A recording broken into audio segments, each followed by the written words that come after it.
আসসালামু আলাইকুম, welcome to my channel Meghla's ক্লিপবোর্ডস। আশা করি আপনারা সবাই ভালো আছেন। তো বিকেল হলেই আসলে পেটটা চুচু করে, আমরা কি খাবো কি খাবো।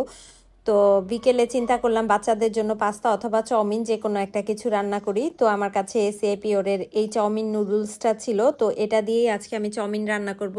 সেজন্য প্রথমেই একটা পাত্রে পর্যাপ্ত পরিমাণ পানি এবং তেল লবণ দিয়ে ফুটতে দিয়েছি।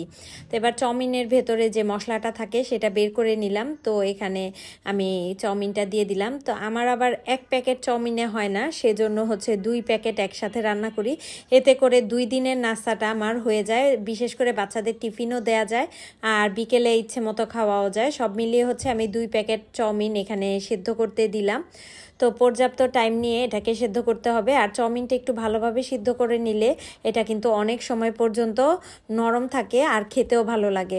তো যখন সেদ্ধ হয়ে গিয়েছে তখন হচ্ছে আমি একটা পাত্রে ছেঁকে নিয়েছি আর ঠান্ডা পানি দিয়ে সাথে সাথে ধুয়ে দিচ্ছি, যাতে করে ওভারকুকড না হয়ে যায়।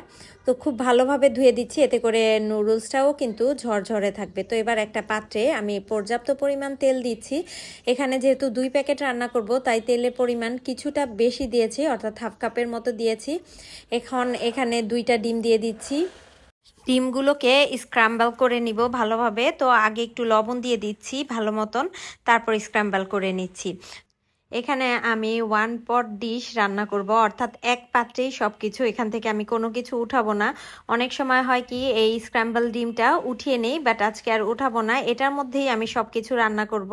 তো এই পর্যায়ে আমি কিছুটা বাটার দিয়ে দিলাম, প্রায় 2 টেবিল চামচের মতন বাটার এখানে ডিমের সাথে মিক্স করে দিলাম। এতে করে চাউমিনের মধ্যেও খুব সুন্দর একটা ফ্লেভার আসবে। এবার এর মধ্যে আমি প্রায় 1 কাপের মতো চিংড়ি এবং 1 কাপের মতন চিকেন দিয়ে নিচ্ছি। এবার এটাকে একটু ভেজে নিয়েছি।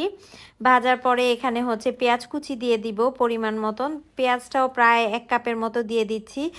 যেহেতু চাউমিনের পরিমাণ বেশি তাই সবকিছু একটু বেশি বেশি দিলেই বরং এটা খেতে বেশি মজার লাগে।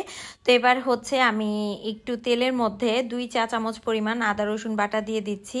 যেহেতু এখানে চিকেন এবং চিংড়ি দুটোই আছে তাই অল্প পরিমাণ দিয়ে এবার তেলের সাথে একটু ভালোভাবে নেড়ে চেড়ে এবার এগুলোর সাথে মিক্স করে দিচ্ছি। এবার এটাকে একটু নেড়ে চেড়ে ভেজে নিয়েছি যতক্ষণ না পর্যন্ত তেলটা উপরে সেপারেট হয়ে গিয়েছে ততক্ষণ পর্যন্ত। এবার এর সাথে মিক্স করে দিচ্ছি কিছু ভেজিটেবল। এখানে হচ্ছে ফুলকপি, সিম আর আলু। যেহেতু শীতকালে প্রচুর পরিমাণ সবজি পাওয়া যায়, তো চাউমিন রান্নার ক্ষেত্রে এই সিজনটা খুবই উপযোগী।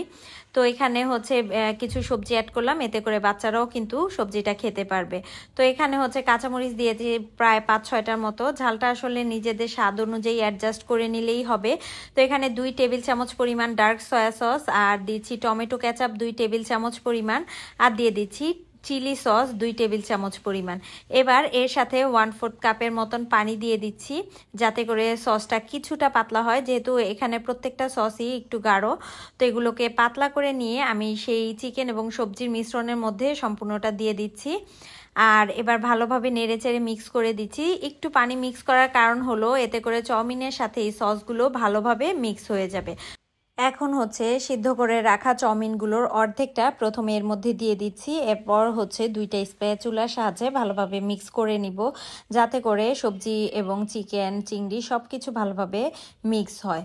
আর একটা দিয়ে করতে গেলে আসলে নাড়তে একটু কষ্ট হয়ে যায়, সেজন্যই এখানে আমি 2টা স্প্যাচুলা ব্যবহার করছি আর অল্প অল্প করে চাউমিন নিচ্ছি আর মিক্স করছি। এভাবে কয়েকবারে হচ্ছে আমি এটাকে ভালোভাবে মিক্স করে নিচ্ছি, যেহেতু একটু পরিমাণে বেশি, যাতে করে ভালোভাবে মিক্স হয়, সেজন্যই আমি এই কাজটা করেছি। আর অন্যদিকে হচ্ছে এখানে চাউমিনের যে মশলাগুলো থাকে সেগুলোতে হচ্ছে কিছুটা পরিমাণ পানি মিক্স করে ইউজ করার কথা বলা হয়।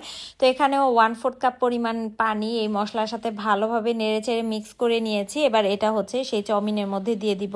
এই মশলাটা দেওয়ার পরে কিন্তু এর টেস্টটা অনেকটাই চেঞ্জ হয়ে যাবে। এই যে এখন সম্পূর্ণটা দিয়ে তারপর একটু ভালোভাবে মিক্স করে নিচ্ছি আবারও। ভালোভাবে মিক্স করা হয়ে গেলেই কিন্তু চাউমিনটা রেডি। আর এরকম কালারফুল প্লাস হচ্ছে এই টাইপের খাবারগুলো আসলে বাচ্চাদের খুবই পছন্দ। আর এখন পরিবেশনের জন্য একটা পাত্রে তুলে নিয়েছি। তো বাচ্চাদেরকে এভাবে সার্ভ করে দিলে ওরা তো ভীষণ খুশি হয়ে যায়। আশা করি আজকের এই ছোট্ট রেসিপিটিও আপনাদের ভালো লাগবে। তো যদি ভালো লাগে অবশ্যই কিন্তু কমেন্ট করে জানাবেন কে কে এরকম চাউমিন পছন্দ করেন। তো আজকে এ পর্যন্তই। মজাদার চাউমিন খেতে খেতে বিদায় নিয়ে নিচ্ছি। আল্লাহ হাফেজ।